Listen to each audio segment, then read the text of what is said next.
perang geden-gedenan rebut-rebutan warisan. Nggih nak pun paman nggih ngupayakaken dos pundi caranipun para Kurawa saged unggul ing jurit mangke wonten ing perang Baratayuda Jaya Binangun nak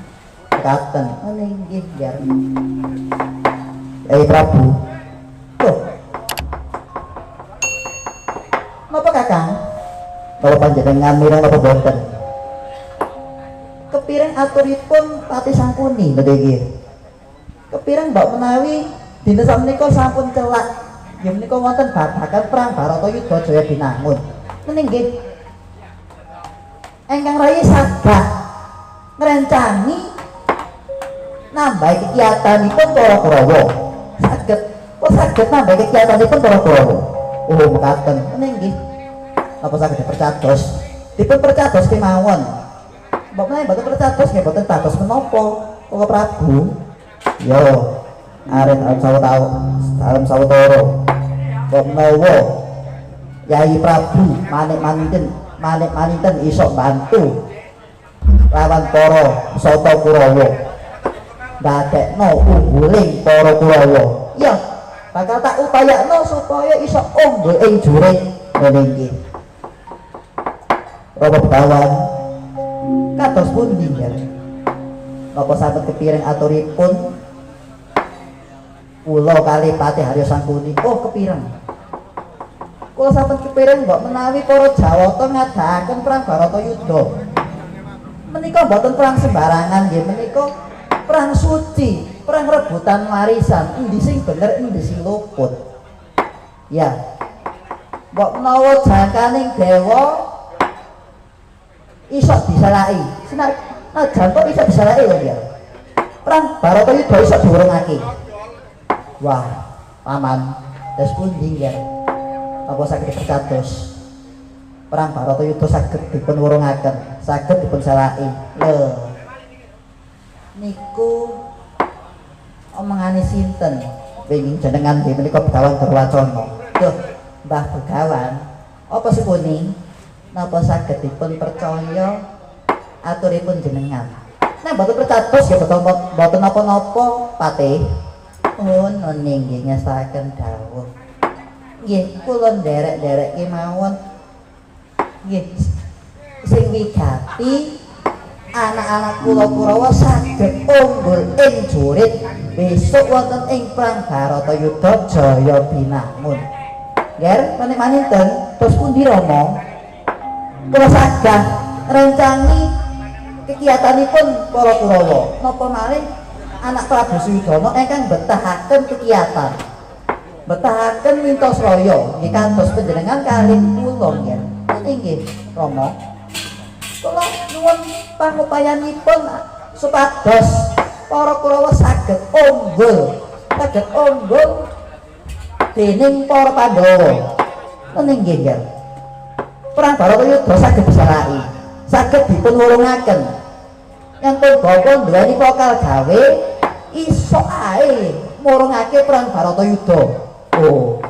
nggih kula percados kemawon kalih jenengan Bapak Begawan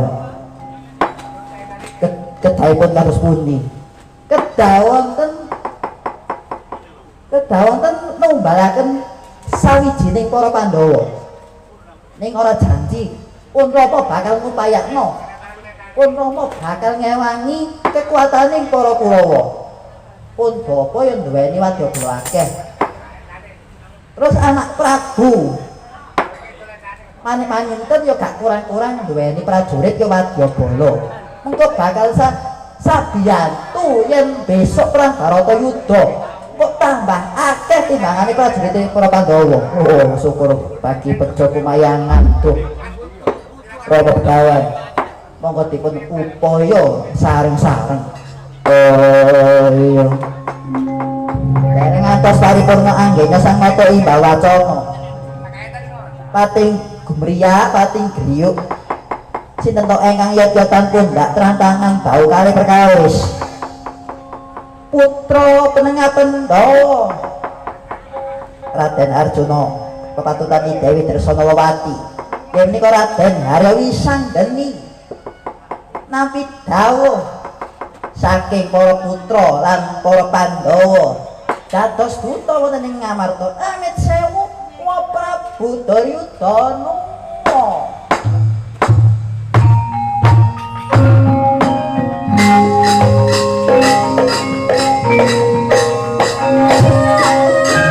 Menika wonten duta paman panjenengan susul kata wonten mriki. Oh, badhe susul kemawon nggih nyuwun kangen.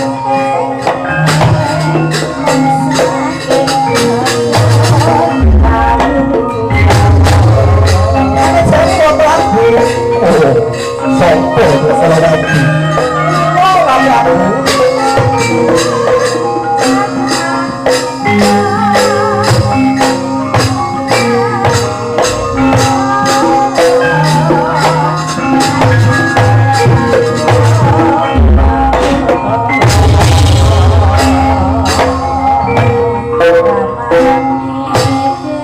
Pak Prabu aja kaget ing ana penggalih ya Kak kok Pak Prabu. Oh iya wis ambeni iki oh nggih ya aku wis ambeni Pak Prabu.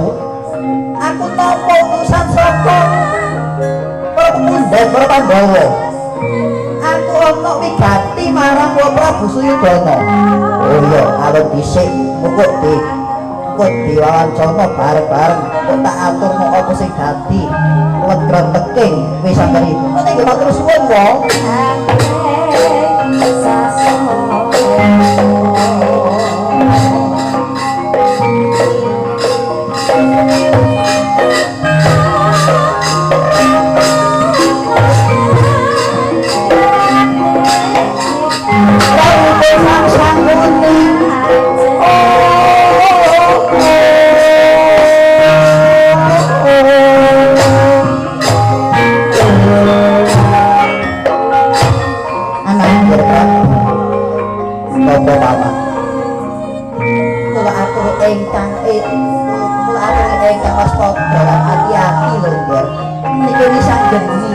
Sembarangan buta lho nggih. Nggih sampai kemawon dengan menggah wonten ing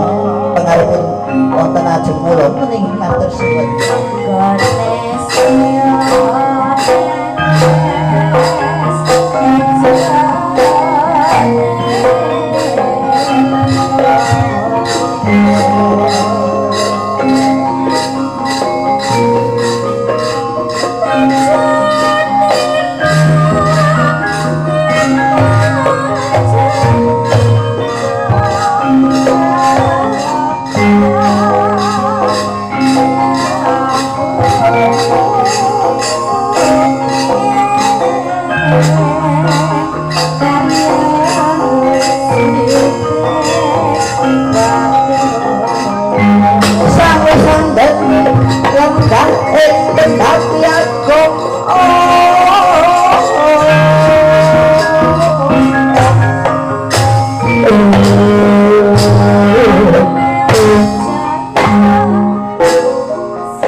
Suwe anda ningsun paring wawancana lawan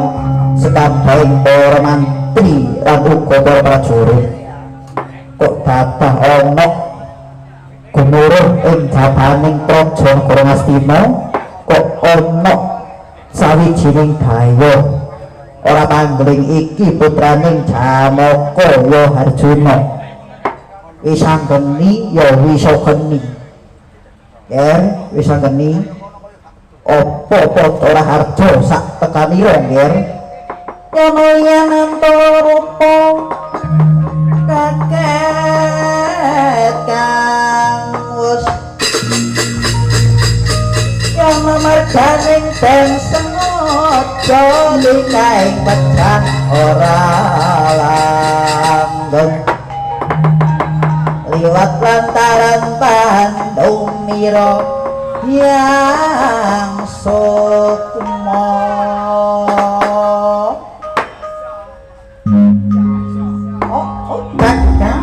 jagat tewok ato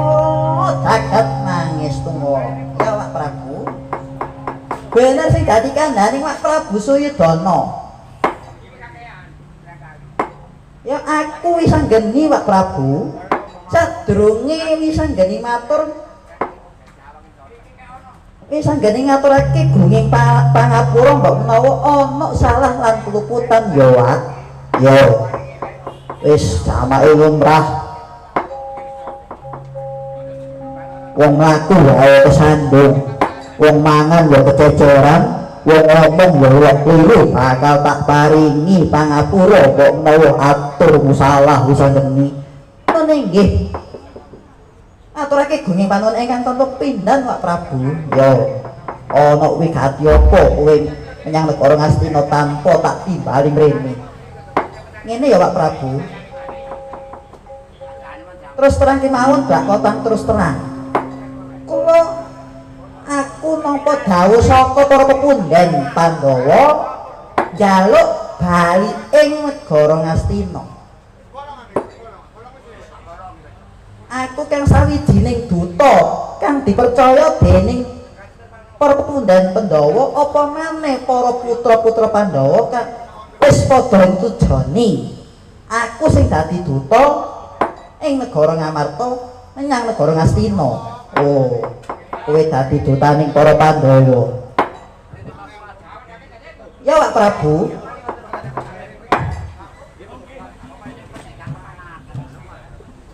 ana kawigati apa lho jenengan mboten kepira aku mrene njaluk bali ing negara Ngastina oh kok kaya ngono saiki negara Ngastina iki duwe sapa ya duwe Prabu Duryudana kok gak ngono lah asline negara Ngastina iki duwe sapa iku ngono duwe para pepundhen Pandhawa ning Wak Prabu Duryudana aja melok-melok bab perkara negara Ngastina iki dadi sing dadi hak waris negara Ngastina iku jane para pepundhen Pandhawa ora Wak Prabu Duryudana kelawan sekabehe para Sata Kurawa kok kaya ngono magane apa Eyang Prabu Pandu kelawan Eyang Adipati Daswarastra iku lak sing sak dulur ya bener dadi apa kok gak diparuding utawa mbok wenehno kabeh sak abang cindile negara Ngastina nek ora mbok wenehno oh sisan Korenggana Jatyakaya ya negara Ngastina ora mbok wenehno dina saiki ya iki segare montah ing wisanggeni ora ijen wisanggeni nggawa para putra Pandhawa pilihan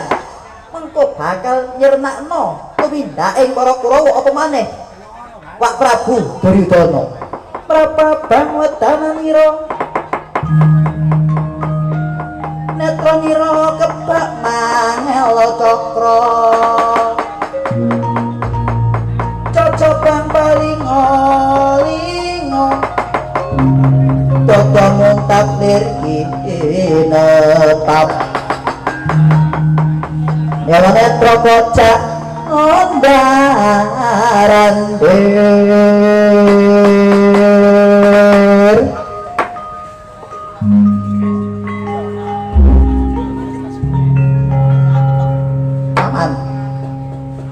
Paman Suruni wonten dawuh konjeki teka wonten apa kula saged kepiring aturipun wisanggeni napa badhe ngrebut wilayah negari Ngastina sak abang cindile kabeh niki sami mawon kalih golek perkara kalih bener perkara arek niku nek ketemu arek niki lho wis bahaya iki para Kurawa indangan ampun kuatos menika wonten Prabu Manik Maniten alah Begawan Durawacana lho mening nggih nyemanggaaken Prabu nika kados pundi mening nggih ati kula tuntasaken kemawon wis sanggeni Negara Ngastina kok gak melok duwe kok melok cawe-cawe kok melu celeng kebolot melu celeng kebobolotan kebololatengen kok kepengen ngrebut hak waris Negara Ngastina ora ana hubungane karo para Pandhawa iku kok wani kepengin ngrebut panguwasa negari Ngastina yen mbok menawa ana montai wis ngene aku sing ra nirmakno wis apa kok wani-wani nyampuri urusanku karo Wong Prabu aku Ratu Prabu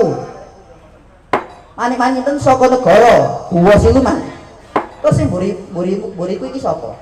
iku Kanjeng Rama Begawan Durawacana oh dadi iki pendhitamu ya layak kok Kurawa duweni ratu anyar karo pendhita anyar ya aku wis ngerti Pak Prabu Duryudana kepengin nambah kekuatan wis percuma yen Pak Prabu nambah kekuatan saka loro-lorone wong iki Prabu Manik-Manik karo Begawan Durawacana wis gak hasil ngene iki gak kasile nek mongso wis anggeni bondo apa bakal tak meneh kabeh wis anggeni ojo ragu pangucapmu yen ora mbok buktekno bareng-bareng iki lho Durawacana sing gak nrimakno aku bakal bantu anak Prabu Duryudana nganggo tambah kekuatan nek pancen kaya ngono kekarepanmu ayo dibuktekno bareng-bareng ana ing alun-alun Ngastina saiki sak ratune Prabu Manik-Maninten ayo padha metu jaba aja nduk kene anggone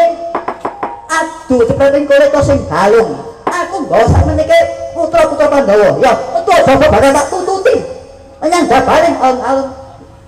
lan pamit Pak Prabu ya sing hati-hati misalnya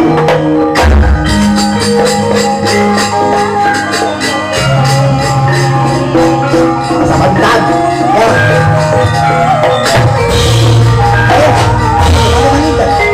apa coba ya tak tutup pakai tak boleh keputusan ya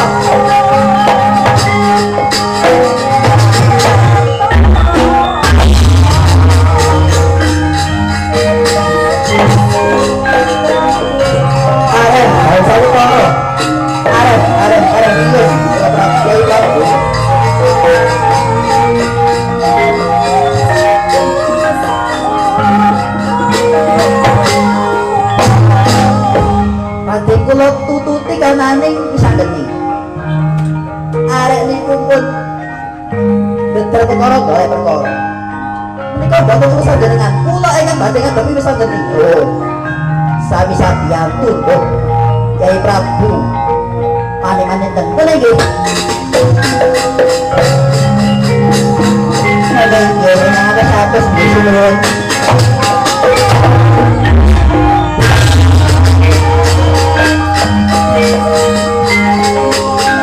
Jarak lagu, menurut tutup-tutup kemauan.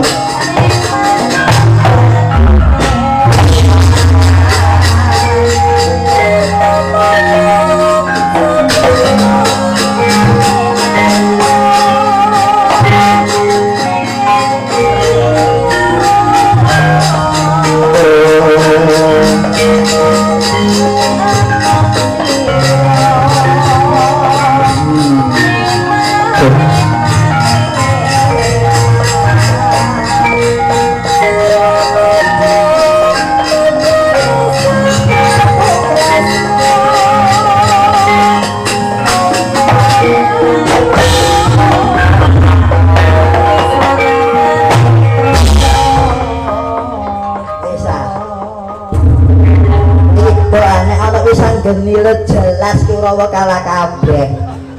ampun kuatos sakmenika wonten pandhita kalih ratu enggal wakilipun Prabu Suyudana nggih menika Prabu Manik-Maninten kalah pandhita nggih menika Begawan Durawacana ngono nggih mbok menawi wonten kasor utawi unggulipun Manik-Maninten dalah Durawacana kula mboten saged ngarani sing baku dipun buktekaken sareng-sareng nggih ngono nggih kula badhe jengkar saking pelenggan monggo panjenengan dherekaken kula paman ngono ngaturaken dawuh monggo kula dherekaken nggih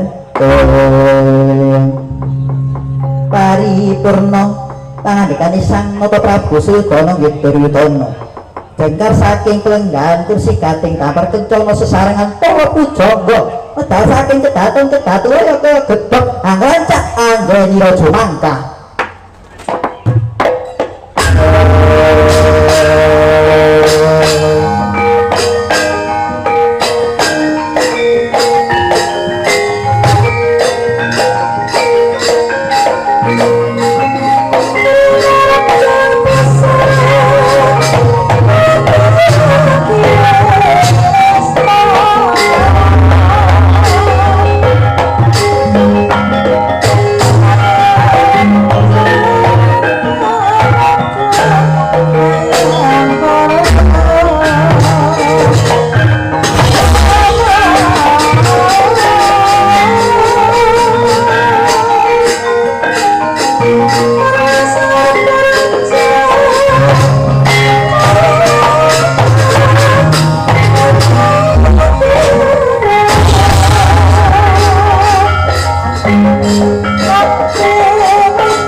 kemurung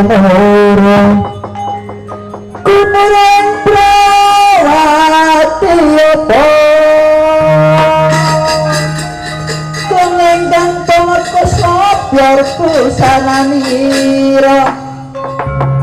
yang seliang wedaniro saking jaya negeri arsa madangi jagat mungut-mungutani berbapak bang sumirat kena soroting surya megolan gunung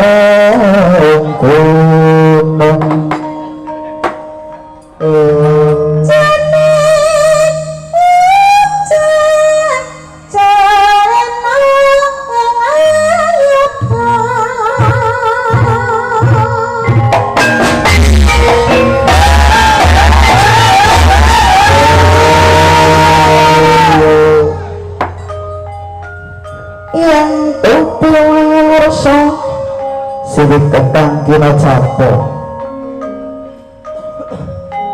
yakti singkat engkang jengkar saking singgasana keprabana Garing Astina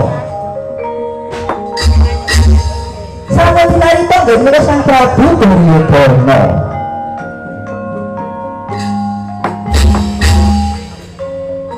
engkang jengkar saking kalungguhan kursi kadung damar kencana minggadaken sanggar pamujan Lukar busana keprabon rasuk busana kapanditan Bebet mening papan panjenengan ingkang rinenggo sepi ing layating awiya ngangge sedaket asta suku tunggal sedaket sampun makna asta tangan suku sikil tunggal pukul dadi siji Tuwa kaya wong mati-mati Senadyan marang Tumrawiwa Jayata supados negari Astina kawis ing Sambikawa Yama kumrincing ing kendali wonten gumrabaking Pratoga ngenging turangga wonten jibar pinabot dening Prawadyabala pating jemedhar pating jemedhar sesarengan benda sikar beli pakai sikar dramaaning asta pasari kawan bapak nanti bombong semboyan sarang gogo sebalas pindah gogo pindah ada pindah juga ke kantor pindah goyo apa awang tidak bakal ke kantor watang kalau bening alang diketuk karo watang pakai pencolok pating bodol ya masalah begitu selalu arani matu begitu semut kalau tak semut muda sopo sak duduring atu kalau ngetan kalau nangulek